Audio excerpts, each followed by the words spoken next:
아멘. 오늘 우리에게 주시는 하나님의 말씀을 함께 보도록 하겠습니다. 오늘 주시는 하나님의 말씀은 창세기 22장 1절에서 4절까지의 말씀입니다.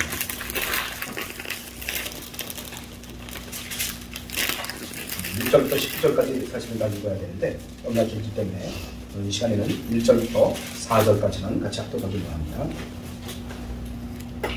1절부터 4절까지 같이 있습니다. 그 일 후에 하나님이 아브라함을 시험하시려고 그를 부르시되 아브라함아 하시니 그가 이르되 내가 여기 있나이다. 여호와께서 이르시되 내 아들 내 사랑하는 독자 이삭을 데리고 모리아 땅으로 가서 내가 내게 일러준 한 산 거기서 그를 번제로 드리라. 아브라함이 아침에 일찍 일어나 나귀의 한 장을 지고 두 종과 그의 아들 이삭을 데리고 번제에 쓸 나무를 쪼개어 가지고 떠나 하나님이 자기에게 일러주신 곳으로 가더니 제3대의 아브라함이 눈을 들어 그것을 널리 바라본지라. 아멘. 하나님 아버지, 하나님께서 우리를 너무너무 사랑하여 주셔서 아버지여 우리 예수님 독생자를 보내주시고 이제 우리의 모든 죄를 준 아버지여 그에게 아버지여 덮어씌우시더니 십자가에 달려 돌아가심으로 아버지 우리를 구원케 하여 주신 이 아름다운 사랑을 우리에게 베풀어 주시오니 감사합니다. 반드시 우리가 죽어야 되는데도 불구하고 아버지여 그 아들을 속죄의 양으로 드리게 해주심으로 우리를 살리셨습니다. 우리를 긍휼히 여기셨습니다. 우리를 축복해 주셨습니다. 그 은혜로 오늘도 우리가 예배를 드리며 주님 앞에 영광을 올려드립니다. 주님 이 시간을 축복하시고 그 주님의 사랑을 다시 한번 깨닫게 하여 주시되 그 사랑을 또 알게 하시려고 우리 부모님 주셨사오매 우리 부모님께 효도하는 그 마음을 우리에게 허락하여 주옵소서. 오늘도 이 귀한 말씀 주심에 감사드리며 예수님의 이름으로 기도하옵나이다. 아멘. 할렐루야. 오늘은 모리아 산에 함께 오른 부자 아브라함과 이삭의 이야기를 함께 나누면서 주님의 영광을 올리길 바랍니다. 옛날에 한 도둑이 부잣집을 털었습니다. 부잣집을 털었어요. 그리고 그 어깨에다 그 털은 그 짐을 가지고 도망가다가 짐이 너무 무거워서 가지고 갈 수 없으니까 되게 그러더라고요. 어느 한 집에다 딱 숨겨놔요. 그래서 어느 그 집에 딱 들어갔어요. 근데 그 집은 너무나 가난한 집이었어요. 그 집은 병들고 늙은 할머니와 아버지가 없는 손자 한 녀석, 그 녀석을 데리고 사는 할머니의 집이었습니다. 그 집에 들어가서 부엌 어딘가에 숨기려고 짐을 갖고 들어갔는데 할머니의 목소리가 들려오는 거예요. 얘야 먹을 게 없구나. 이제는 먹을 게 없어. 그렇게 얘기하니까 그 손자가 이렇게 얘기합니다. 할머니 그럼 똥이라도 먹어. 똥이라도 먹어. 도둑은 그 가난한 그 모습을 상상하면서 왈칵 눈물이 쏟아졌습니다. 그래서 마음에 감동이 돼서 그 보물보따리를 소단 한쪽 구석에다 넣고 그리고 얼른 나와버렸습니다. 그런데 할머니가 아침에 밥을 하려고 들어가 보니까 그 솥을 열었는데 거기에서 돈보따리가 나왔던 거예요. 그래서 이 돈으로 오랫동안 잘 먹고 잘 살았다는 이야기입니다. 그런데 나중에 알고 보니까 할머니가 잠자던 그 손자 녀석을 깨웠어요. 얘야 나 잠이 안 온다. 응? 하트락도 좀 치자. 그러고 하트를 치고 있는데 하트장을 딱 받아들고 보니까 할머니가 이제 먹을 게 없는 거야. 야 나 손자야 먹을 게 없구나. 그러니까 손자가 쓱 그렇게 보니까 할머니 한쪽 손에 똥이 들려있는 거예요. 할머니 그 똥이라도 먹어. 똥. 자, 말도 안 되는 얘기죠. 사실 우스개 얘기지만 하나님께서는 그 효자에게 복을 주신다는 거예요. 그래요. 우리는 믿음의 효자 자녀로 하나님 앞에 구속함을 받은 그런 자녀들입니다. 그래서 우리가 구원받았어요. 여러분 성경에서 구속이라 하면 우리의 죄와 허물과 약점과 실수를 덮어주는 것이 바로 구속입니다. 그리고 우리는 이 구속을 받아야 구원을 얻는다는 것입니다. 할렐루야. 오늘도 우리는 구속함을 받는 모두가 되기를 주님의 이름으로 축복합니다. 여러분 이렇게 덮어준다는 것, 구속받는 것은요 공동체가 유지되는 기본이에요. 기본. 예수님께서는 십자가 위에서 인간의 죄를 덮어주심으로 구원을 하셨습니다. 우리를 의롭게 만들어서 구원해 주신 것이 아니에요. 십자가의 보혈의 피가 우리의 허물과 죄를 덮을 때 사탄은 우리의 죄를 묻지 않고 물러갈 수가 있는 거예요. 사탄은 우리의 죄를 자꾸 와서 속삭거리죠. 너 무슨 죄 졌잖아. 너 너 그때 무슨 일 저질렀잖아. 너 그때 무슨 일 했잖아. 너 어저께 뭐 했잖아. 너 그저께 뭐 했잖아. 그러면서 자꾸 속살거려. 그러면서 우리를 넘어뜨리고 쓰러뜨리고 엎어뜨리고 결국엔 악한 일로 가게 만드는 것이 사탄입니다. 그런데 하나님의 눈에는 그 죄가 보이지가 않아요. 보이지가 않아. 아무리 그 죄를 보려고 해도 보이지가 않아. 그래서 우리 하나님께서는 우리를 뭐라고 일컬어 주십니까? 의롭다 일컬어 주세요. 의롭다. 너는 참 의롭다. 너는 내 아들이다. 너는 내 딸이다. 이렇게 말씀해 주시는 것입니다. 여러분, 우리 하나님께서는 인간의 죄를 다 고쳐서 구원하시는 게 아니에요. 부부간에도 어떻습니까? 허물이 많잖아요. 약점이 많잖아요. 그거 다 고쳐서 삽니까? 고쳐서 삽니까? 고치려고 그러다 보니까 어떤 사건이 일어나요? 날마다 싸우는 거예요. 날마다 싸우는 거예요. 뭐 이거 잘못했다 저거 잘못했다. 자식들 어떻습니까? 허물 다 고쳐서 내 아들 삼습니까? 그 허물 다 고쳐서 내 딸 삼습니까? 아니에요. 덮고 사는 것이 가정입니다. 그 허물이 많음에도 불구하고 부족함이 많은데도 불구하고 덮어주는 거예요. 가려주는 거예요. 교회 역시 마찬가지입니다. 서로의 약점과 허물을 덮어주는 것이 교회입니다. 천국은 그야말로 다 덮어서 내 죄도 안 보이고 내 죄도 안 보이고 모두가 다 깨끗한 그런 사람들이 되는 것입니다. 할렐루야. 그래서 우리는 다 천국 갈 사람들이에요. 그런데 어떻습니까? 부모를 멸시하거나 부모를 저주하면 그 자녀 역시 잘 되지 않습니다. 저주를 받는다는 얘기예요. 부모를 공경하고 존경하는 자는 복을 받지만 부모를 저주하면, 부모를 제대로 모시지 않으면 그 역시 하나님께 저주를 받게 되는 것입니다. 10계명을 보면 1계명부터 4계명까지는 하나님을 공경하는 계명이에요. 그런데 5계명부터 10계명까지는 사람들 상호관계를 말씀하고 있는데, 사람 사이에 주어지는 그 첫 번째 계명이 무엇이냐? 바로 내 부모를 공경하라 하는 말씀입니다. 내 부모를 공경하라. 이것이 옳으니라. 옳다는 것은 무엇을 얘기합니까? 하나님과의 관계가 올바로 선되는 것이에요. 부모의 바른 관계를 통해서 하나님과의 바른 관계에 들어가는 것이 바로 성경이 말하는 복입니다. 복. 세상 사람은 어때요? 돈 많이 벌어야 복인 것 같죠? 건강해야 복인 것 같죠? 뭔가 다른 사람들 보기에 풍성해야 복 받은 것 같죠? 그러나 그것이 아니라는 것입니다. 여러분, 마틴 루터는 성경적으로 네 분의 부모를 이야기하고 있습니다. 첫 번째로는요, 나를 낳아주신 육신의 부모님이죠. 하나님께서는 부모님을 통해서 나에게 생명을 주셨습니다. 내가 태어날 때 부모님은 하나님을 대신하여 나를 먹이시고 입히시고 돌봐주셨습니다. 이 은혜에 늘 감사한 마음을 가지고 살 때 하나님을 공경하게 된다는 거예요. 사람들은 어린 아기로 태어나서 큰 사랑을 받았던 것을 기억하지 못해요. 애기였을 때 기억하는 사람이 있습니까? 나 응애 그러면서 태어났어요. 기억하는 사람이 있습니까? 기억 못해요. 그렇지만 그 내가 기억하지 못하는 그 어린 시절에도 우리의 진자리 많은 자리를 갈아주시면서 나를 길러주신 분이 우리 부모님이시라는 거예요. 그 큰 사랑을 우리가 받고 여기까지 살아왔다는 거예요. 두 번째로는 영적인 부모로 목사님을 들 수 있습니다. 이는 영적인 아버지, 신앙적인 아버지라는 뜻입니다. 영적인 아버지와 바른 관계를 맺어야 신앙이 바로 설 수 있습니다. 그러므로 우리는 말씀을 잘 듣고 말씀을 잘 섬기고 목사님을 잘 섬기시길 주님의 이름으로 축복합니다. 세 번째로는 나에게 지식을 공급해주는 아버지가 있습니다. 그는 누굽니까? 바로 학교 선생님이에요. 우리를 가르쳐 주신 선생님이에요. 옛날에는 선생님을 스승이라고 그랬죠. 그죠? 스승. 또 중국에 보니까 무술을 가르쳐 주고 그런 사람들을 사부님이라고 그러죠. 사부님. 그래요. 그런 아버지가 또 있고요. 네 번째로 루터는 이야기하기를 옛날에 왕을 아버지라고 불렀다고 이야기하고 있습니다. 국가의 원수를 존중하는 나라가 복을 받습니다. 존경하는 인물을 물어봤을 때 어디 전혀 해당도 안 되는 외국 사람 이름 대지 말고, 정말 물론 다른 대통령이 돼야 되겠지만 우리나라 대통령 이름을 대면서 나는 우리나라 대통령이 참 존경스럽습니다. 이런 나라가 돼야 됩니다. 이런 나라가 돼요.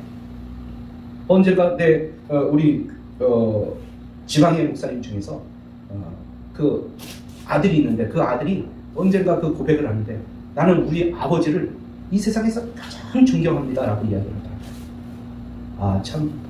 그 아버지의 그 아들이. 그러면서 참 한편으로는 내가 내 아들한테 존경받기보다도 내가 내 아들, 내 딸한테 잘해야지. 그런 마음이 생기다. 그래야 존경받는 거 아니겠어요?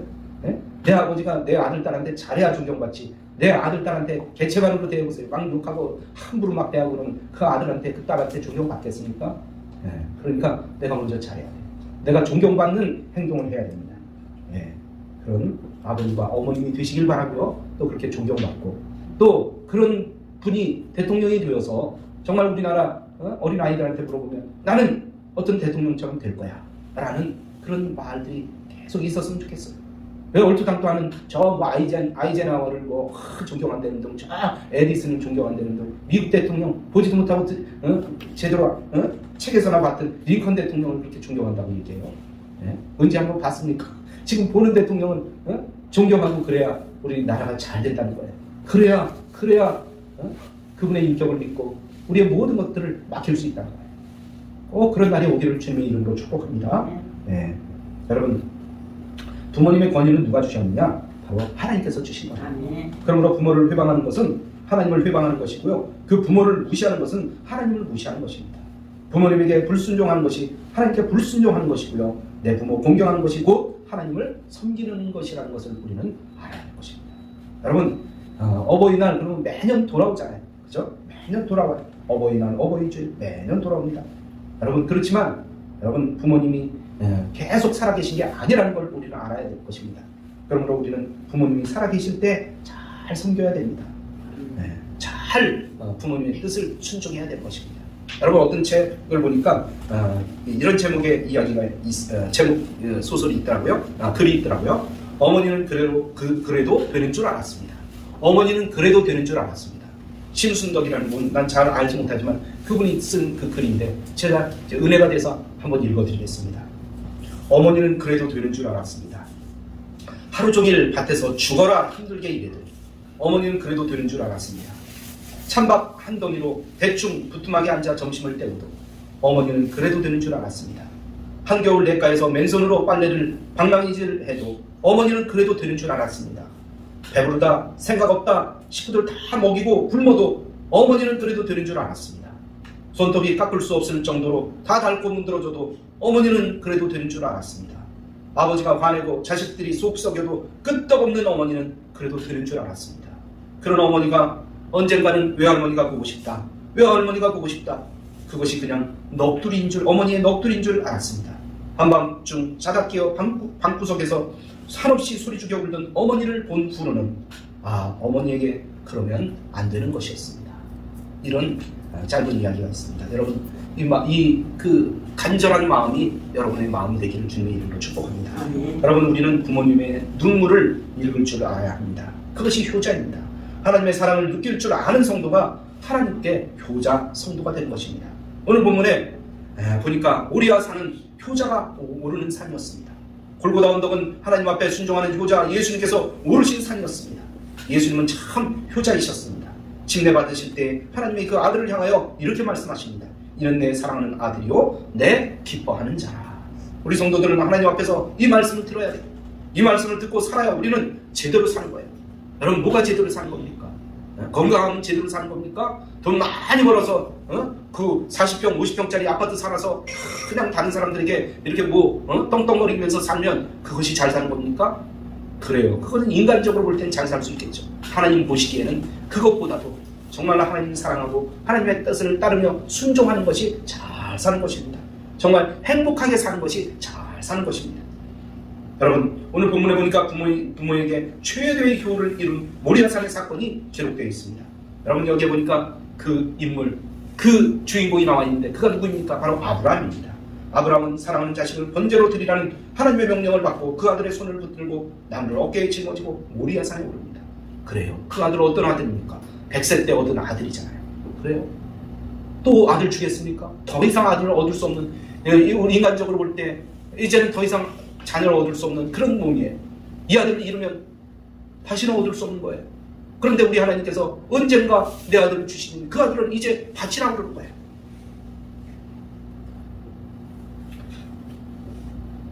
오늘 아브라함은 그 아들의 손을 붙들고 나무를 어깨에 짊어지고 모리아산에 오릅니다. 하루를 꼬박 걸려서 하루를 꼬박 걸어서 이틀을 지나 사흘이 걸려 그 동산에 올라갑니다. 그런데 느닷없이 아들 이삭이 이렇게 얘기하는 거예요. 아버지, 나무와 풀은 있는데 번제할 어린 양은 어디 있습니까? 그렇잖아요. 양을 가지고 데리고 가야 양으로 번제를 삼아서 하나님 앞에 제사를 올려드리는데 양이 없잖아요. 양이 없어요. 당연한 걸 물어보는 거예요. 그럴 때 아브라함의 속은 어땠겠습니까? 아브라함은 속으로 이렇게 얘기합니다. 아들아, 하나님은 너를 잡아서 제사를 지내랍니다. 내가 너를 너무 사랑했나 보다. 내가 너를 사랑하듯이, 내가 너를 보고 살듯이 하나님도 내가 보고 싶은가 보다. 그러니까 너를 바치라고 하지 라고 속으로 말을 합니다. 그러면서 이삭에게 말하기를 뭐라고 얘기합니까? 번제할 어린 양은 하나님이 준비해 주실 거야. 준비해 주실 거야. 그런데 이미 아들 이삭은 깨달았습니다. 그러면서 속으로 이야기합니다. 아버지, 저는 다 알아요. 내가 하나님 앞에 바쳐져야 될 번제물이라는 것을 제가 알고 있어요. 아버지, 너무 가슴 아파하지 마세요. 내가 아버지에게 묶여져서 번제로 드려질게요. 아버지, 염려하지 마세요. 이삭은 눈물을 삼킵니다. 그리고 자기가 정말 자기를 태울 그런 그 장작더미를 들고 모리아산으로 올라가는 것입니다. 그 아들 이삭을 묶어서 번제단 위에 올려놓고 그 예리한 칼로 잡아서 번제를 이제 드리려고 아브라함은 칼을 들었습니다. 그리고 막 찌르려고 하는 순간에 하늘에서 음성이 다급하게 들려오는 것입니다. 아브라함아, 아브라함아, 내가 여기 있나이다. 아브라함은 하나님이 어떤 일을 시킨다 할지라도 내가 여기 있습니다. 하나님이 시키십시오. 나는 순종하겠습니다. 그런 생각으로 그렇게 대답합니다. 그런데 하나님의 사자가 이렇게 이릅니다. 그 아이에게 내 손을 대지 말라. 그에게 아무 일도 하지 말라라는 말씀이었습니다. 여러분, 모리아산 이 언덕은 하나님의 말씀이면 무엇이든지 순종하고 결단하고 아브라함이 오르던 그런 산입니다. 그리고 전혀 이해가 되지 않고 납득이 되지 않지만 그 아버지에게 순종하고 복종할 줄 아는 효자 이삭이 오른 산입니다. 하나님께서는 효자에게 복을 주십니다. 예수님의 효도 사건은 십자가를 위해서 이루어졌습니다. 십자가의 죽음을 통해서 예수님은 이 땅의 모든 효를 완성하셨던 것입니다. 예수님은 육신의 아버지, 어머니 요셉과 마리아의 집안에 태어났습니다. 그리고 아버지가 일찍 세상을 떠나고 30년 동안 동생들과 어머니 식구들을 목수일을 해서 먹여 살립니다. 그러나 공생을 시작한 3년 동안은 가정을 떠나서 계실 수밖에 없었습니다. 그러다 온 인간과 하나님과의 화해를 위해서 만 인간의 죄를 짊어지시고 십자가에서 험한 고통을 당하시면서 이제 그 길을 가시는 것입니다. 그 십자가에 매달려서 눈물 젖은 두 눈 마리아와 마주칩니다. 어머니 마리아와 그 마리아를 가리키는 예수님의 눈은 어떤 눈이었을까요? 이때 예수님은 말씀하십니다. 여자여 보소서 아들이입니다. 그리고 사랑하는 제자 요한에게 말씀하십니다. 내 어머니라. 그때부터 요한이 자기 어머니로 평생 마리아를 모시게 됩니다. 또한 십자가의 사건은 화해의 사건이었습니다. 하나님 앞에 범죄한 인간을 하나님 앞에 세우고 맡긴 하나님의 사랑을 인간에게 전달해주는 사건이 바로 십자가인 것입니다. 십자가 사건은 부부간의 상처가 거룩진 피멍든 상처들을 치료해서 하나 되게 만드는 그런 사건이었습니다. 자식을 말씀으로 양육하지 못한 부모의 허물, 남들처럼 먹이고 입지 못하고 교육시키지 못한 못난 부모의 모든 죄짐을 다 담당하시고 십자가에 달리신 것입니다. 내 부모에게 효도해야 하는데 어릴 때부터 불순종하고 덤벼들고 부모의 애간장을 다 녹인 불효자식들이 허물을 다 담당하시고 십자가에 죽으신 사건이 바로 그 사건이었습니다. 철이 들어서 효도하려고 하는데 부모님이 내 곁에 계시지 않으니 어떻게 효도할 수 있겠습니까? 예수님께서는 불효의 모든 죄짐을 다 담당하셨습니다. 이 시간 십자가 밑에 모든 것을 다 맡기고 좋은 부모로 좋은 자식으로 살아가기를 주님의 이름으로 축복합니다. 아멘. 이 땅의 모든 자녀가 내 부모를 공경하라. 여기 공경하라는 그 말씀은 무겁게 여기라는 거예요. 그리고 존경하라는 것입니다. 그분의 자녀로 살아오고 태어난 것을 자랑스럽게 여기고 긍지로 여기라는 것입니다. 내 부모의 자식으로 살아가는 것을 부끄럽게 여기지 말라는 말씀이에요. 그렇다면 진정한 효도가 무엇입니까? 옛날에 한 나무꾼이 산에서 나무를 해서 장날에 가서 그 나무를 팔아서 살았습니다. 그날도 역시 그 나무꾼은 지게에 잔뜩 장작을 해서 이제 지게에다 실었습니다. 그리고 땀을 뻘뻘 흘리면서 이제 장에 나갑니다. 그리고 나중에 이 장작을 다 팔면 그것으로 먹을 양식과 반찬을 사서 나가야지. 그런 마음으로 갑니다. 아침에 어머니가 그 자녀를 보내고 해는 뉘어뉘어 지어가는데 어머니는 밥상을 차려놓고 기다리는데 아들이 돌아오질 않는 거예요. 아무리 기다려도 아들이 돌아오지 않습니다. 그러면 어머니는 걱정이 돼서 언덕배기로 올라갑니다. 예? 그러다가 한참을 올라가서 저 멀리 아들이 돌아오는 것을 기다리고 있어요. 그러다 보니까 저 모퉁이에 한 사람씩 한 사람씩 동네 사람들이 돌아오는 모습을 보입니다. 그러면 어머니는 애틋한 심정으로 더 멀리 보기 위해서 더 자세히 보기 위해서 동굴 밖에 있는 나무 위에 올라갑니다. 저만큼 어두운 밤길에 이제 돌아온 아들을 어머니는 발견했습니다. 이 어머니는 금방 그 아들을 알아보는 거예요. 어두운데도 불구하고 그 모습을 터덜 걸어오는 그 아들을 알아봅니다. 어머니는 나무 위에서 허겁지겁 이제 내려와서 그 아들에게로 달려갑니다. 그러자 자식도 어머니를 발견합니다. 그리고 지게를 내립니다. 그 지게 위에다 어머니를 태우는 거예요. 네, 그러면서 도란도란 얘기하면서 집으로 돌아온다는 그런 얘기가 있습니다. 네, 그 한자는 참 그것을 잘 표현했는데요. 한자의 친이라는 자와 효자를 풀어보면 이렇게 풀어볼 수 있습니다. 어머니를 짊어지고 돌아오는 것, 이것이 바로 어버이 친이라는 자입니다. 그 자는요, 왼쪽에 보면 설립자가 있습니다. 그 밑에 나무 목자예요. 어머니가 나무 위에 올라가는 모양이에요. 그리고 집으로 돌아오는 아들을 쳐다보고 있는 거예요. 그래서 오른쪽에 보면 볼견자가 써 있습니다. 어머니가 나무 위에 올라가서 아들이 돌아오나 안 돌아오나 쳐다보고 있는 그 모습이 바로 어버이 친자입니다. 정말 그야말로 아들을 그리워하면서 나무에 올라서 집으로 돌아오는 아들을 그리워하면서 바라보는 그 어머니의 애틋한 심정이 바로 어버이 친자입니다. 또 늙을 노자 밑에 아들 자자가 있습니다. 아들이 늙으신 어버이를 등에 업고 지게에 짊어지고 돌아오는 모습이 바로 효도 효자입니다. 오늘 모습이 우리의 그 가정에 이와 같은 어버이 친이 가득하고 효가 가득한 가정이 되기를 주님의 이름으로 축복합니다. 옛말에 효도는 흉내만 내도 좋다는 말이 있어요. 효도는 흉내만 내도 복이 된다는 말이 있어요.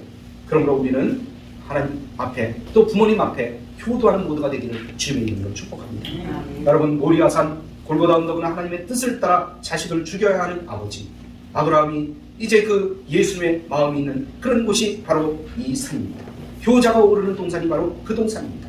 에덴 동산에서 쫓겨나 지옥 가야 할 나를 살리기 위해서 당신의 외아들을 죽여야 하는 아버지의 마음이 있는 곳, 하나님이 바치라고 했으니 자식을 죽일 수밖에 없는 아버지의 효자가 오른 산이 바로 모리아산입니다. 모리아 골고다 언덕, 그 아버지의 마음을 알기에 묵묵히 순종하는 효자 이삭이 있고 예수님이 있는 동산입니다. 그래서 모리아산은 효자 동산이고 골고다는 효자 동산인 것입니다. 우리 모두 모리아산에서의 사건을 기억하면서 하나님께 믿음으로 나아가시기 바랍니다. 또한 부모님께 효도하는 모두가 되기를 주님의 이름으로 축복합니다. 이제 결론의 말씀드립니다. 오늘 우리가 오른 산이 있다면, 오를 산이 있다면 바로 모리아산입니다. 거기에 지금도 성전이 있습니다. 하나님께서는 그 모리아 골고다 언덕에 예루살렘 성전을 세우셨습니다. 그리고 그 성전에 오른 자에게 복을 주십니다. 오늘도 우리가 모리아산에 오를 때 하나님께서는 우리를 위하여 예비한 복을 남김없이 우리에게 주신다는 사실입니다. 어버이 주일에 주시는 그 복, 그 아름다운 복이 우리 교회 안에 또 예배 안에 우리 모두의 가정에 넘치기를 주님의 이름으로 축원합니다. 할렐루야. 이 말씀 생각하면서 간절한 마음으로 주님 앞에 기도하는 시간 같습니다.